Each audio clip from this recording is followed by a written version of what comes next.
summers aren't just getting warmer, they're becoming unbearable. This June, Germany saw temperature records like never before this early in the year, 11 straight days above 35 degrees Celsius, nights where the thermometer never dropped below 20. Barely had that heat wave passed when the next one was already forming. In Spain, temperatures climbed to 44 degrees. In France, they came close to the 40-degree mark. Over 1,000 heat-related deaths in Spain alone, and roughly 1,000 more in France, within just a few days. This wasn't the exception. It was the opening act. Barely a break in the rain, and then it started again. In early July, right in the middle of what should have been unstable summer weather, the next heat wave was already building, back toward 40 degrees. Meteorologists have stopped talking about isolated extreme events. They're now describing a pattern that keeps intensifying year after year. Maybe you've caught yourself thinking this summer, is this just normal now? Is this how every year is going to be? And honestly, yes, to some extent. But the story we want to tell you today isn't just a horror story. This isn't the end of the story. The heat is real. The numbers are real, but how serious the situation truly is and what we can still do about it is more complicated than it feels during a 40-degree night. Because there's something you rarely hear when record temperatures are back in the headlines. Things are actually changing, and more than most people realize. How hot is it really getting?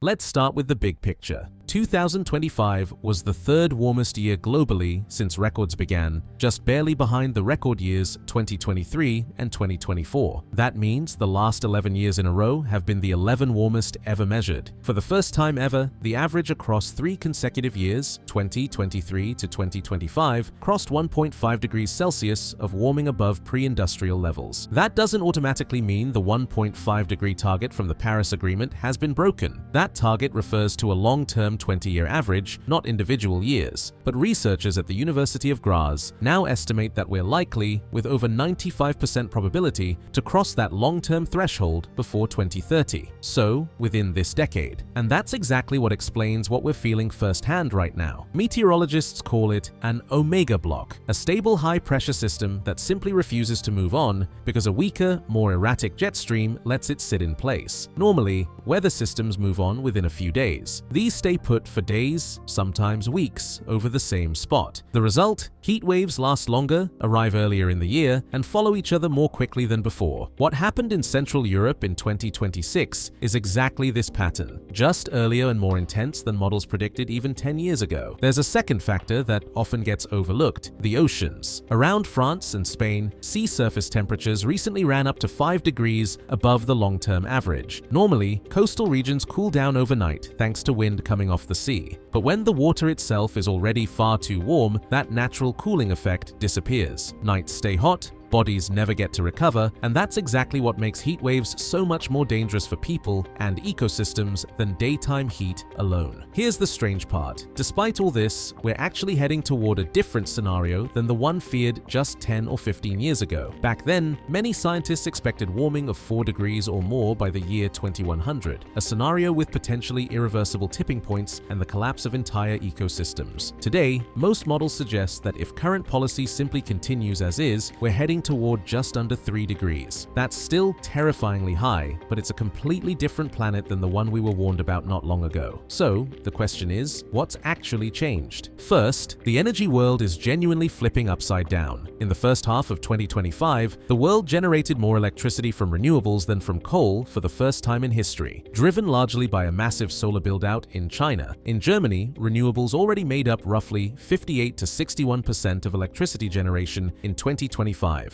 Depending on how it's calculated, something that would have sounded like science fiction just a few years ago. And even China, by far the world's largest CO2 emitter, likely already hit peak emissions in 2024, 6 years earlier than the Chinese government itself had planned. India too is now growing renewable energy at a pace 3 times faster than its own electricity demand. The effect, fossil generation there, is actually declining slightly, even as the economy keeps growing. Second, economic growth and emissions are increasingly decoupling from each other. For a long time, this was an inconvenient truth. Getting richer meant accepting more emissions. That pattern is breaking down in many countries right now. Germany, France, and other European economies have managed to cut emissions in recent years while their economies kept growing at the same time. This matters because it defeats the oldest argument against climate action: the fear that lower emissions seasons automatically mean less prosperity. That no longer has to be true. Third, new technologies are becoming mainstream faster than almost anyone expected. Battery storage costs have plummeted over the past decades, which is what's made electric cars, heat pumps, and storage buffers for wind and solar power affordable. In Germany alone, heat pump sales rose more than 50% in 2025 compared to the year before. Carbon capture, technology that pulls CO2 directly out of the atmosphere, barely existed at all in the year 2000. Today it exists, even if it's still expensive and limited in scale, and that's the pattern almost every climate technology follows. Wildly expensive and rare at first, then, with every gigawatt deployed, a little cheaper and a little more mainstream. These three developments, cheaper renewables, the decoupling of growth from emissions, and increasingly mature new technologies, all reinforce each other. The more a technology gets deployed, the cheaper the next generation becomes, and the cheaper it gets, the more countries and companies adopt it. That's exactly why so many of these numbers have improved so much faster over the past few years than anyone thought possible a decade ago. But is that enough? And still,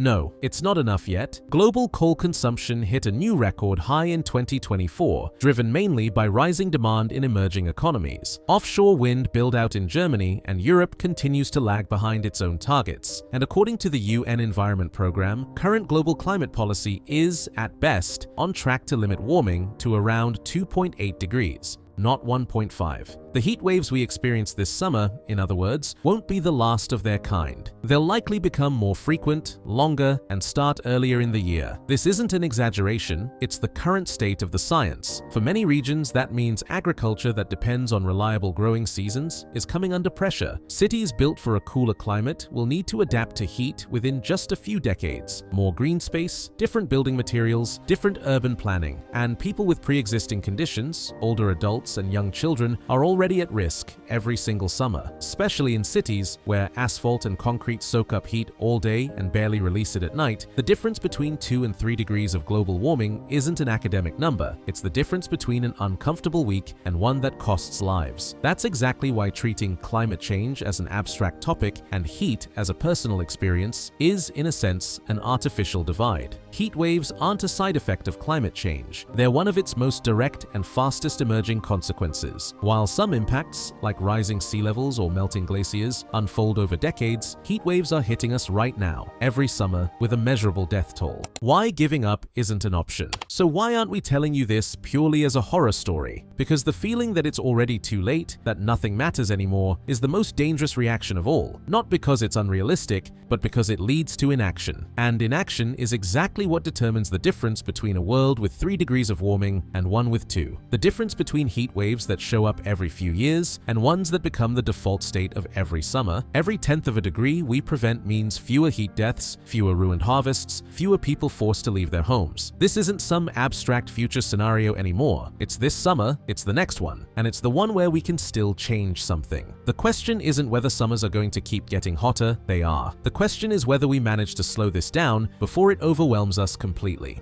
If you enjoyed this video and want to support us, subscribe to the channel. It genuinely helps us a lot, because the next topic is going to be just as surprising.